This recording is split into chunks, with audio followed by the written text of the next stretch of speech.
Now we want to make a noose around the head.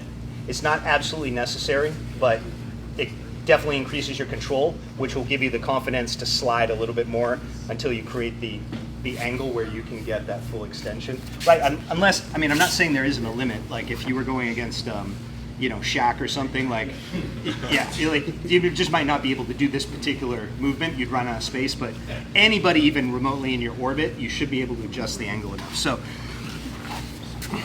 first of all, a few of you I talked to were sprawling across here. I'm not saying you can't finish it, but it makes his ability to bridge and destabilize your position a little bit stronger, because he wants to be able to roll his body like a barrel, you know, side to side, and you don't want to be the logger like dancing on the barrel in the water, right? Totally off balance. So I'm coming down at this angle, so I'm quite close to his hip. So you notice from here,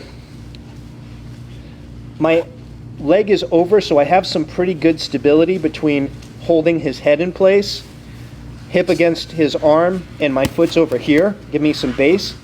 But it's very simple for me now, as long as I have used my hip to kill his arm, for me to just use this post on his head. See what my left hand is doing, guys? Where from here, I'm just literally going to lift with my fingers and just slide that underneath. And now I figure 4.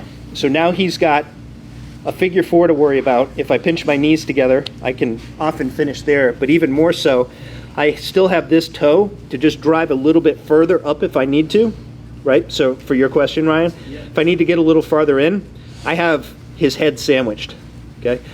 So now, guys, once you get to this position, I'll release that a little, sorry, Philippe. Once you get to this position, again, I need a way to get my hand here to finish if they haven't already tapped. Some people will tap just from this pressure of your shoulder here and your forearm underneath the elbow, but not everybody will. So I need to finish that.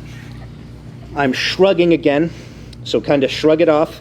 I'm coming now to the top of my head, and I'm going to bring the shave in on the inside this time, here.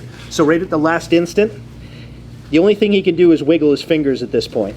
So I go top of my head, slide it in, the last instant I have it, and now from here, easy finish. Just flex your wrists, okay? Anybody need to see that at a different angle? Can I see that on Rory? Yeah. Test limit to your left. Let's see how it works on Gus. What's up? Okay, Gus, this one. Here, do this one. We're going to test the limit. Gus is long. Exactly. Okay. So when I go here, I pass my leg over, fingers go up, pinch. Now I move if I need to, just to get it to the end, so that now I can finish, okay? So you notice what I did? Gus is long, so if I run out of room here, I lock everything in first. Now make a little adjustment. So I just moved about 1 inch to where my shoulder and ear touch the wrist, then come inside, okay? So first thing is to isolate everything at the angle where you know it's going to be hard to get rolled, and then you can make little minor adjustments, micro adjustments, right? Make micro adjustments to finish at that point, okay?